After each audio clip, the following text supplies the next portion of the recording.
Hello everyone, myself Ashish. Welcome to our YouTube Live 5:30, and let me welcome my colleague, Mr. I'm Maniratnam. Welcome you all for the Autonix YouTube live at 5:30. So today we are going to see our Thyristor controller. So we have Thyristor controller LED display type, which comes in single phase as well as three phase. So today we are going to see only one single phase, its parameter, its function, how the setting is going to be done, and its output control also. So let us see our SPR series. So the parameters will be going to discuss by Mani Ratnam. So let's see our SPR series. Before seeing the parameters, so first we will let you know where to use an SPR and what is an SPR. So our SPR is nothing but a thyristor. So where we require a thyristor, whenever we want to control a process of a heater. For example, you are using a motor, the speed in an induction motor. The induction motor speed can be reduced with the use of VFD. There we are just varying the frequency. As per the varying of our frequency, the speed of the motor will be reduced and the starting time, acceleration time, deceleration time, everything changes. The same for a motor, we are using a VFD. The same kind of principle for a heater, we are doing a thyristor, we are using a DPU. That I mean SPR or a thyristor unit. So that thyristor unit, we are in Autonix, we are calling it as a DPU unit and SPR unit. So before, why I have to use a thyristor in a heater? For example, normally if you are turning on a heater or turning on off a heater, you cannot able to control how much ampere it is going to go, because it will directly go up to an extent, it will directly go up to the extent voltage or the ampere. So whenever you want to control a process, or whenever you want to reduce the heat or ampere, whenever you want to see the ampere rating, voltage rating of a heater as per your application, or directly from the output of a temperature controller, you have to give the output to the thyristor unit. Through the thyristor unit, you have to vary. So in that case, you have to use a thyristor like DPU or SPR. Today, we are going to see about SPR. SPR is nothing but a single slim power regulator or power thyristor. In our DPU, if you are seeing, you can able to go up to 600 amps. In our say slim type thyristor, we can go up to 150 amps. So today we are going to see about a single phase SPR, that is single phase thyristor. So here, instead of using a heater, I have connected a bulb.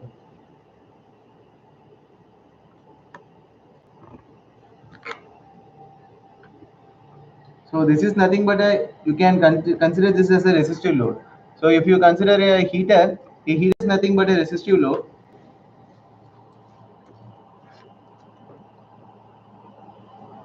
So same kind of resistive load, a bulb I have connected here. So what are all the operations you want to do with the heater, you can able to do with the SPR, that's the thyristor unit. So generally the DPU will be coming with the fuse. In our Autonix, it will be coming with the fuse, and in SPR case, you can select the fuse manually by yourself also, and we are also providing the fuse along with the SPR. So in this case, you can able to connect the power. See, you can see here, this is my power supply control power supply, and this is my output wire of the thyristor that I have connected to the LED, I mean bulb.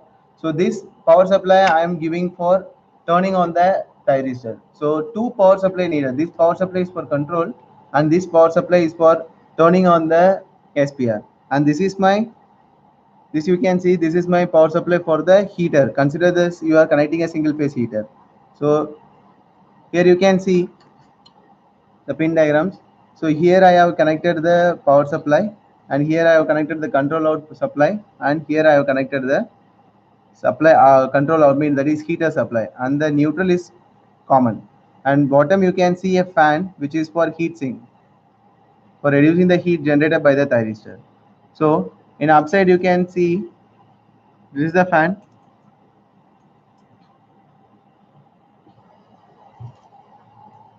and on the top I have made some certain connection details. That is nothing but I have given the run and stop command. So whenever you want, you can able to press this nothing but a common point. From this common point, I am giving the run command to the thyristor. At the time, the thyristor will turn on. That is, it will be run. So through this variable potentiometer, I can vary the speed. I mean amps voltage of a heater. And if I want to run it on a auto mode, that means 1 to 5 volt or 1 to 4 to 20 milliamps. Likewise, we can able to do. So I want to know actually by via RS485 communication, can we vary this value means 4 to 20 milliamps? Yes, we can able to vary. For example, you have a temperature controller which is having a current output. Okay. And through the current output, if you want through PID control, if you want to vary the parameter of the output heater, then you can use a 4 to 20 milliamps input to the thyristor. You can see here the 4 to 20 milliamps port is there.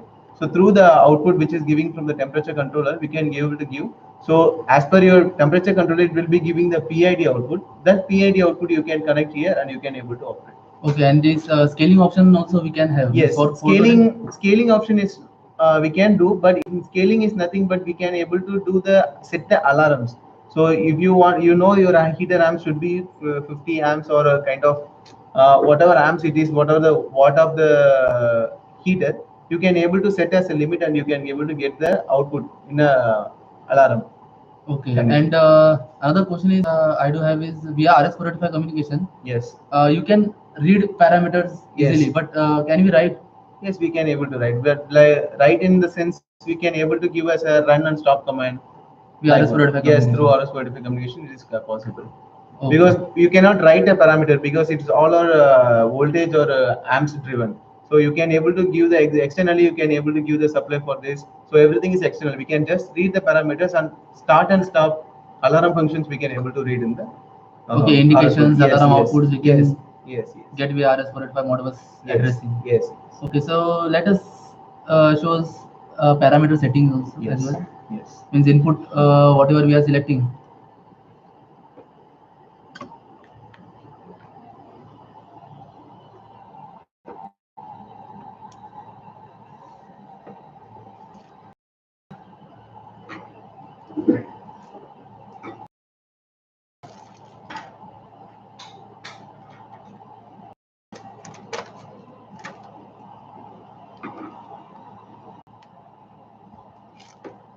Parameter 2, parameter 1 will occur, and the parameter 1 you can see the input type, or like this parameters is like soft start, where we have to use this soft start means whenever you want to turn on a output after particular seconds or after particular time, you can use the soft start and stop. In that same you can use, you can see the I mean voltage between amps and everything. So that is for the parameter 1. Okay, soft start means just like our in real logic we are using soft starters like that time only it will work, right? Yes, yes, yes. Okay. So after particular time, your heater can turn on. Like you can just set to. I mean, it will start slowly. Yes. Like what you can see, you can reduce the performance of. You can increase the performance of the heater by using a soft start. So if you are increasing the voltage gradually, you can able to see the performance will be increased and the lifetime of the heater will be more. Okay, in some cases we don't want a sudden rise of ampere. At Gradually the we have time to you can increase. Okay, gradually we can use this increase. Yes, parameters. yes, yes. We can go for the parameter 2. That is important. We have to select the input types, everything. If you press the mode key for 3 seconds, it will come. This int is nothing but an input type. So here I have to select what are the input type you want. Like you want 1 to 5 volt. For example, your temperature control is capable of giving the output of 1 to 5 volt. You have to select this. Or your temperature control is giving on off even just normal relay output through. You have to control through PID. You can use this. This is for a communication RS-485 communication output input, and this is 4 to 20 milliamps input. So this int is nothing but you can able to give it as a uh, input to increase the heater perform. I mean to run the heater. So this is for that just bias that you can able to use it input correction, and this is for the span. or how much input slope you can use. For example, if you are using 1 to 5 volt input, you can go up to the percentage level of maximum how much percentage level you want. So in this display, you can just see if you want to see input in the form of voltage or line to line L to Y voltage ampere. If you want to see what you want to see in the display, that you can able to set in this I mean display. This is the main part. So here only we are able to use that maximum ampere. What alarm or over current, how much alarm, I mean how much ampere you want to see. After that, how much ampere you want to get an alarm. That conditions, over current alarm, over voltage alarm, delay time, everything you can able to set in these kind of parameters. So over time, over current time, over voltage, output time, everything you can see. And this one is, so it will automatically sense the output correction. I mean, for example, you have selected a model of 70 ampere, and your DPU automatically it will know the maximum capacity of the SPR, and it will automatically recognize. So this is automatically it has reached this position, so it has to give an alarm or it has to turn off. So for that you have to use this parameters. Function. Yes, this is nothing but a heater break alarm, and these options are all for communication types. So for example, you want to give the address as 1 to read the parameter through RS485. You can able to set an address, and this is nothing but bits per second. So how much bit you want to select, BPS and parity, Okay, baud rate, stop huh? bit, baud rate, stop bit, everything. Log parameter, log everything. So just I will just show you a demo. So now it is in manual mode. I have not connected to the auto mode. So manual, I am just increasing the So once the output is on, you can see initially the out button is I mean out light is indication is off. So once I start increasing the output, you can see the out light is turned on. So this is nothing but an internal potentiometer which we have in the SPR to control. So through this also, if you are running through a auto mode, if you are connecting the auto mode through the variable resistance also you can able to do. And if you are having 1 to 5 volt voltage input or current input, that likewise you can able to use it, and you can able to control the parameters.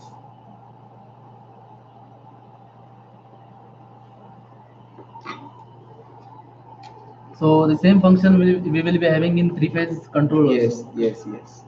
In that you can able to see only one parameter, that you can able to see line to line voltage, line to line ampere. Likewise, many options will be Okay, there. we can display as well as Yes. we can get that value via Yes, communication also. yes. Okay. And apart from this, as you told about DPU, Hmm. right? So the difference is that Same kind ampere. of functions all are the same. What we are using in SPR, DPU is the master. So we can get more options in DPU, like it can go up to 600 amps. The Right. size is big, but it will be a slim type. You can see the object, it will be a slim type. So DPU, the size will be large, and you can use it for it will not fit into a panel, but you Okay, can compact fit size. compact size SPR is will the be compact main size. advantage of the SPR. Okay. Well, function wise, both are same. And apart Some from limitations are there. okay, and apart from resistive load, can we connect some inductive Yes, type? you can able to connect an inductive type like transformer. For example, motors also it's not inductive type, but you cannot able to connect a motor, but you can able to connect a transformer to this. So once you are connecting a transformer, it is like a inductive coil. At the time, what will happen? It will reverse EMF will be produced. So at the time, you have to give an external, potential production like fuse everything. So at the time, it will be working. Okay. So I hope some basic knowledge regarding our Thyristor controller you have gained. So I hope if you have some doubt, you can directly comment on us our YouTube channel, or else you can call us on 1800. Our technical toll free number, that is we will answer, that is 1800 220 235. I repeat, 1800 220 235. and you can able to email us in india@autonix.com. I repeat, india@autonix.com. Okay, so hope thank you for watching our daily YouTube live, and hope to see you tomorrow for our next session. So till then, goodbye. Thank Thank you. you. Have a nice day.